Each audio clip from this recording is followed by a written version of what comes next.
Is your loans going to be easier this year or tougher? Very good proposition to give a couple a good cheap loan. Limit for deduction for every individual from the income tax assessment should be increased to somewhere between 5 and 7 lakhs. 5 to 7 is high, and I think it's going to be, if we are lucky, between 3 to 5. Not the exemption limit. Please note, he has the inside story. He writes the budget actually. Hello and welcome. We come to you from St. Andrew's College in Mumbai. It's a wonderful college, inaugurated actually by Mother Teresa. It's had Olympic hockey players. It's got a wonderful faculty. Many of them are here. But we've got students from all over Mumbai. From IIT. Anybody from IIT here? Yes. These are the hot shots. And let me tell you, this is hot Mumbai. It's really, really hot. But this is the future of India. And what we're going to talk about today is the economy and the budget. Can there be anything in this budget which changes the economy, at least in the short term? So the future of India, how many of you, raise your hands, are worried about the future of India? Good Lord, that is like 90%. How many of you are not worried? 1.5. That is a telling statistic. Okay, let me ask you one more embarrassing question. How many of you are going to spend your future outside India? Who you think you are? Raise your hands.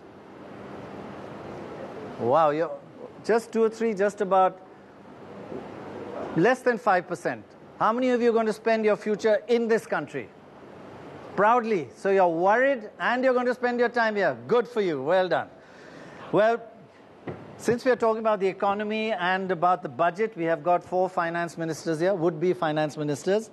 Mr. Rana Kapoor, the founder, CEO, president, and the creator of Yes Bank. Wonderful. The one and only Rahul Bajaj. Everybody is going to disagree with you. You know that. Normal. Vikram Mehta. Including my wife. Including your Vikram Mehta of Shell and Adi Godrej, all well known. Okay, I'm going to start by asking them and then going to throw the floor open to questions. One thing in this budget that you would do, just one. Most important from the national standpoint is really skill and educational development. Right. So what would you do? We must, if we look at India, we must focus on building the best skills, the best cutting-edge capacity. So you would spend money on education? I would spend a lot of money on education, investment in education, and build entrepreneurship and innovation in my country that would go beyond the United States of America. I want the Facebooks, the Twitters, and all coming from India. So a lot of money on education. Rahul Bajaj, one thing you would do if you were finance minister giving that speech, you'd start it by saying? I agree with Rana, but I don't know how the budget can do that. I have some ideas. The one thing I think we all need in this country is good governance. You have to have good governance. And in brief, if I was a finance minister, thank God for the country I'm not, what I would do is the entire budget, direct taxes, indirect taxes, policy measures, would focus on policy which are pro-growth and anti-populism. So pro-growth, anti-populism. Would you worry about inflation? Pro-growth should take care of that. RBI is worried about very little else than inflation. We have to have a counter to that. Right. We have high rates of interest. So we have to have policies which can be various, fiscal and monetary, including countering RBI's policies. So we are all worried about inflation. We don't like high inflation. That's bad for fixed income earners, bad for the poor, bad for industry. But if you have no growth, forget it. Where does it leave the whole country? So we need a balance between inflation and growth. 5% inflation and a GDP growth rate of 9%. Vikram. No, I would focus, if I had one thing to say in this budget, which is 2 years ahead of the general elections, I would recognize first that the fact of a high fiscal deficit and a high current account deficit makes us hugely vulnerable to external shocks. So I would focus on measures that are politically feasible, but also will reduce the subsidies that are currently being disbursed inefficiently into the economy. Now, within that category, the one area that I would focus on would be diesel, the subsidies that are given to diesel. Diesel. 75,000 crore rupees subsidies on diesel alone in fiscal year 2011-2012. And that in an environment where maybe 40% of it is actually never reaching the beneficiaries.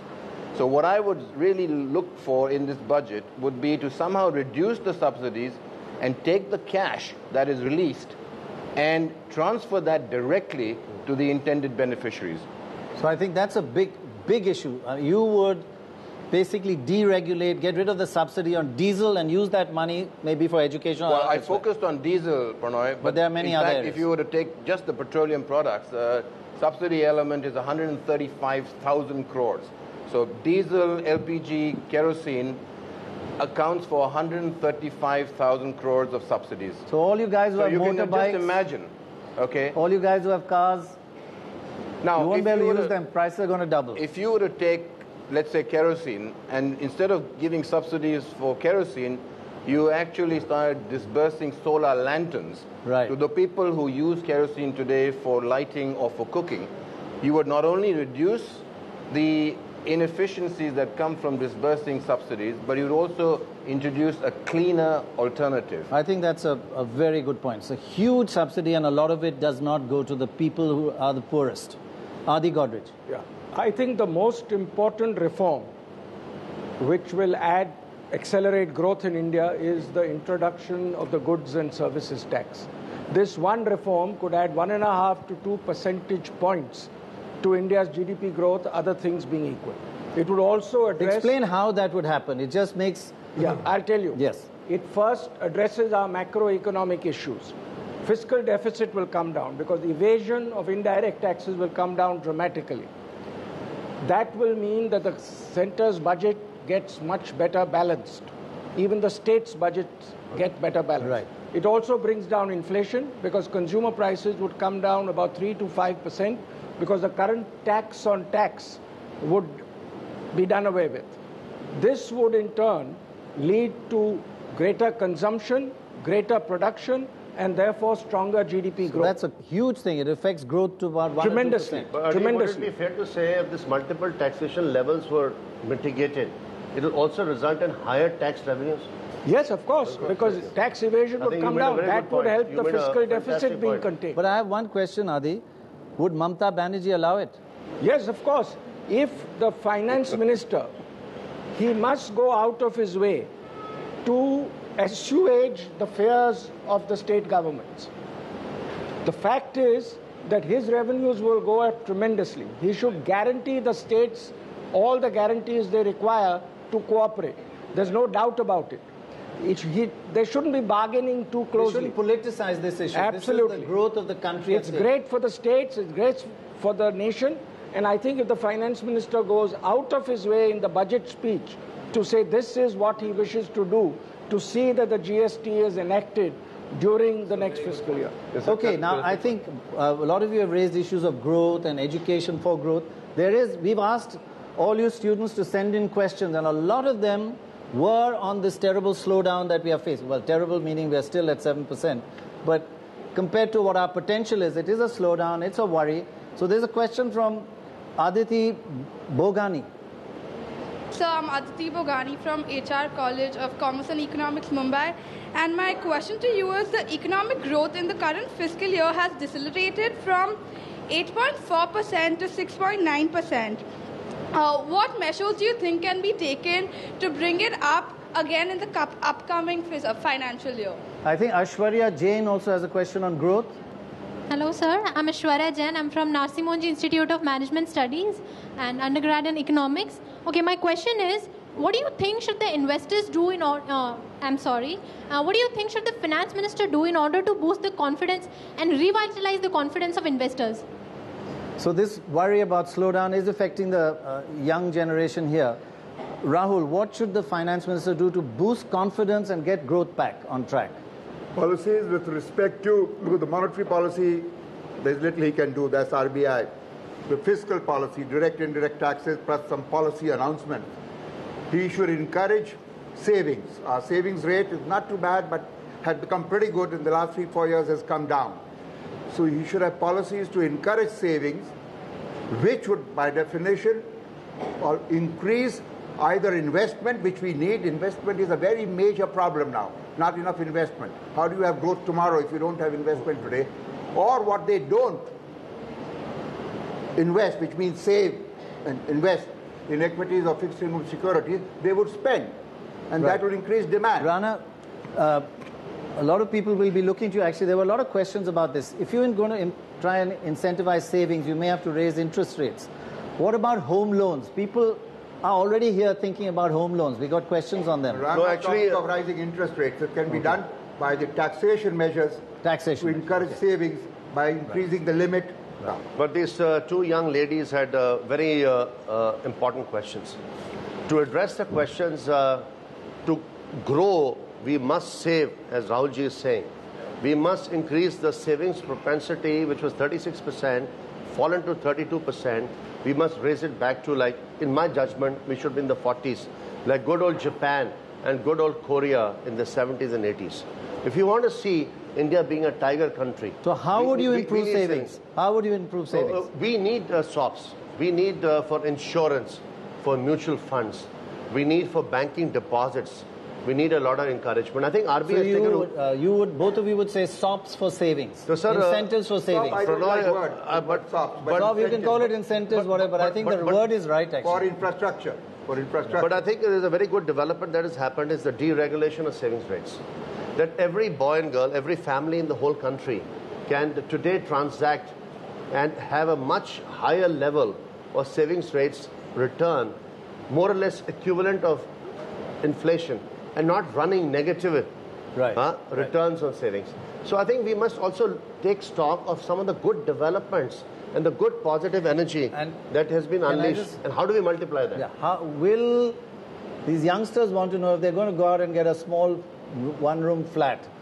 Is your loans going to be easier this year or tougher? Are they education loans or are they home loans? But home loans, they're thinking about their first flat. This is the new India. Yeah, but actually, and it's India. The new India is about couples working together. Right. Right. So are you going to give the cheaper loans or are you going to make it tougher? It's a very good proposition to give a couple a good cheap loan because it's a customer for life. Yeah. It's a life cycle product. Pranav is saying it very well. That if you catch a young couple, you know, at the right point in their life, before and after marriage, and you combine them, then you get their savings, you get their insurance, you get their mutual fund investments. For banks, it's a very good touch point. So anybody who wants a loan, to do all this, Rana this Kapoor bank will become a very rich bank. Pranoy, okay, I want what to come needs to you. to be done is the limit for deduction for every individual from the income tax assessment should be increased to somewhere between 5 and 7 lakhs and should encompass things like mortgage payments, mutual fund investments, life insurance, etc., etc. That would increase both the savings rate and would give a tremendous fillip to the economy. Add to that, we have to keep in mind the total revenue which he has to raise. Yes. To reduce fiscal deficit, which was referred to, we'll come to the current account deficit later on. You either have to reduce, not even either, both, reduce expenses, non-merit subsidies, etc., which were referred to, and increase revenues without hurting growth, without hurting sentiment. So I would think 5 to 7 is high, and I think it's going to be, if we are lucky, between 3 to 5. Not the exemption limit, that may go to 2 to 3, up to which you don't pay tax, and then 10%, 20%, 30%. But savings, which as Adi said, insurance, mortgages, mutual funds, 3 to 5, and DTC talks of 2, 3. The standing committee report talks of something like that. So anyway, and the members are wanting it 5. Right. So anything more than 5, I think You are not even widening the tax base. Please note, he has the inside story. He writes the budget actually. Okay, Vikram. At least he speaks the budget. Vikram, everybody's talking about growth, get out of this depression, etc. But there is a worry I've seen among a lot of questions about inflation.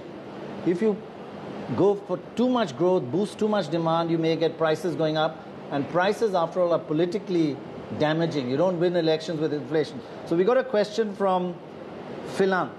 My name is Philan and I'm from St. Andrews College. My question is the finance minister's dilemma, inflation is a slowdown in the growth?